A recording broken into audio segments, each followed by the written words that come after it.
Hello friends, I am extremely sorry কে আজকে যে টিজারটা বা টিজার নয়, একটা গ্লিমসের আমি রিভিউ করতে চলেছি। তো সেটা অনেকটাই লেটে আমি করছি এবং তার সিনেমা আমি সত্যি কথা বলতে কি ফ্যান, এবং তার ফ্যান আমি।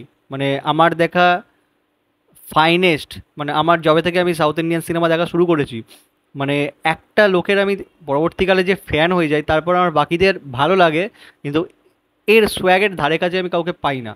সেটা হচ্ছে থালাপতি বিজয়। তার সিনেমা আমি এত এনজয় করি, এত এনজয় করে দেখি, ওটা তার ডায়লগ ডেলিভারি হোক বা তার সোয়াগ হোক, যেটা আমি বাকিদের ভালো লাগলেও মানে তাকে একটা কেন কোথাও একটা ডিফারেন্ট করে দেয়। এই যেমন এম এস ধোনির থেকে তো অনেক বেটার ক্রিকেটার থাকে, but M S Dhoni fan base একটা আলাদা, তার কারণ হচ্ছে তার পার্সোনালিটির জন্য। তার শুধুমাত্র খেলার জন্য নয়, কিন্তু তার পার্সোনালিটির জন্য, তার সোয়াগের জন্য, ঠিক আছে।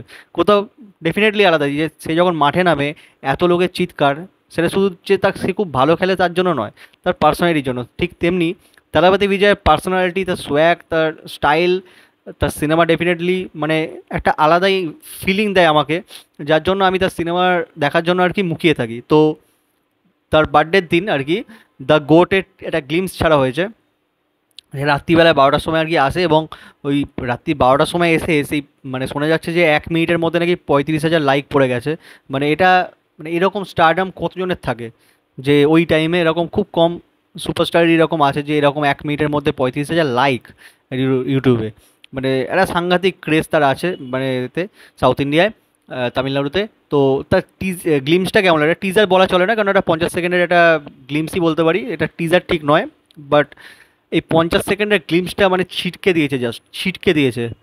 মানে এই যখন মানে সিনটা দেখানো হচ্ছে যে থালাপতি বিজয় মানে চেজিং সিন একটা দেখানো হচ্ছে, যেখানে মানে কতগুলো বাইক নিয়ে চেস করা হচ্ছে এবং গাড়ি এরকম উড়ে আসছে, এবং পার্টিকুলারলি যে মুমেন্টে বাইক নিয়ে কার্ভ করে যখন আসে এবং দেখানো হয় দুটো থালাপতি বিজয়কে, তার ডাবল রোল।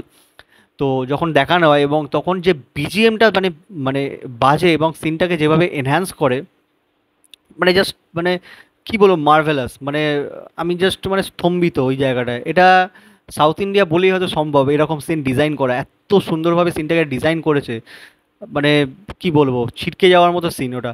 এবং এটা শোনা যাচ্ছে তালাপতি বিজয়ের লাস্ট মুভি। মানে আমার মন থেকে খুব কষ্ট লাগছে যে এইরকম একটা মানে সুপারস্টার, কেন মেগাস্টারই বলতে পারি, এরকম একজন বড় মাপের মেগাস্টার, তার যদি লাস্ট সিনেমা এত কম বয়সে আর কি হয়, সেটা খুবই ফ্যানদের জন্য খুব দুঃখজনক। বাট যাই হোক, আমি চাইবো পরবর্তীকালে সে আবার ফিরুক সিনেমা জগতে, পলিটিক্যাল কেরিয়ার না এ করে। বাট এই যদি গ্লিমসটা বলি, গ্লিমসটা জাস্ট ছিটকে দেওয়ার মতো। এর পরেও কিছু ঝলক আর কি আসে কিছুক্ষণ পর, মানে 1 সেকেন্ডের ব্যবধানে, 1-2 সেকেন্ডের ব্যবধানে এরকম ঝাড়াঝাট করে আসে, এবং যেটা কিন্তু খুব ভালোভাবে আর কি কাটা হয়েছে, দেখানো হয়েছে। এবং ডাবল রোল থাকা সত্ত্বেও এটা কোথাও এটা মনে হচ্ছে এটা সায়েন্টিস্টের ক্যারেক্টার এটা তালাপতি বিজয় প্লে করছে, এবং কোথাও যেন এটা মনে হয় যে সে একটা তার ক্লোন বানিয়েছে, এবং যেটা পরবর্তীকালে সেটা আর কি মানে তার জন্য প্রোটেস্ট করা হচ্ছে, এরকমই সামথিং কিছু একটা আমার লাগছে। এখানে পার্টিকুলারলি আমার মনে হয় না যে বাবা ছেলের ক্যারেক্টার এরকম হবে, এরকম আমার মনে হয় না এটা হবে।